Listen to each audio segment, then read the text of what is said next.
Welcome. I'm Rebecca Joan Brown, and I'm here to introduce you to the policy and politics of green building, GBRI's exploration of the policy-related issues that affect the green building industry. I will be leading the course today, which should take a little less than 2 hours to complete.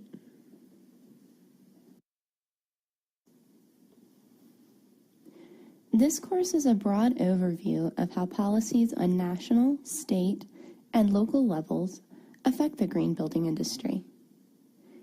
Attitudes towards green building are shifting in both the public and private sectors, and we will look at how these shifts in attitude translate to shifts in both policy and in practice.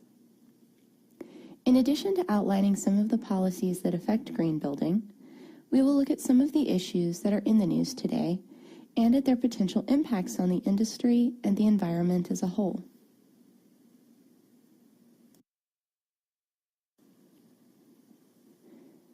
Here's a look at our course agenda for today.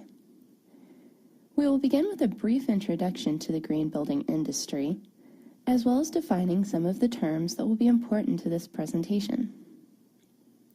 In Section 2, we will look at some of the public and private organizations that have instituted policies favoring green buildings or green practices.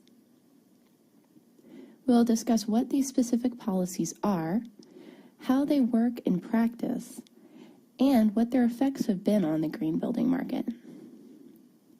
We will also look at the effectiveness of some of these policies, both how effective they are at reducing negative environmental impacts associated with buildings, and if the policies themselves are sustainable in the long run. In Section 3, we will look at some of the political issues that impact the green building market. We will explore the impact that tax credits have had on encouraging greener development, as well as several other issues related to the adoption of specific green building strategies.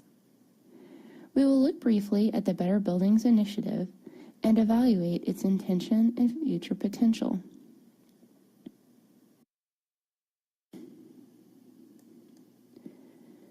The next obvious question is, are green buildings really that much more sustainable than their conventional counterparts? Many studies have found that buildings certified as green do show some energy savings, reduced amounts of waste generated, and overall environmental savings. The chart here shows the average energy use for different types of buildings based on data from the most recent Commercial Building Energy Consumption Survey, or CBECS. The average for all building types was 91 BTUs per square foot, whereas the average for LEED certified buildings was about 2/3 that, at 69 BTUs per square foot. Additionally, green buildings prevent over 9 million tons of CO2 from being released into the atmosphere every year, keeping the air clean and reducing atmospheric effects. Green buildings on average divert over 60% of their construction and demolition waste, whereas conventional construction diverts less than 30%. This reduces greenhouse gases from decomposing materials, as well as the land that must be set aside for landfills. Certified green buildings also offer economic savings. In addition to the money saved from reduced energy bills, green buildings accounted for between $5 and $16 billion in savings from increased productivity for companies in 2010. This comes from reduced sick days, as well as more billable work being completed per employee hour. Green buildings provide several different types of environmental benefits, demonstrating that green building practices do benefit the environment. Green buildings also show about a third of 30% water savings over conventional buildings. And by locating near transit or in denser areas, about 5 million fewer miles are traveled annually by car.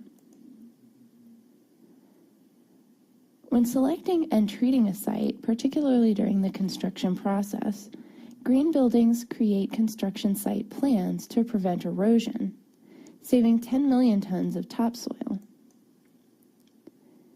And finally, green buildings tend to source more sustainable materials, including certified wood, which we will discuss later in this presentation.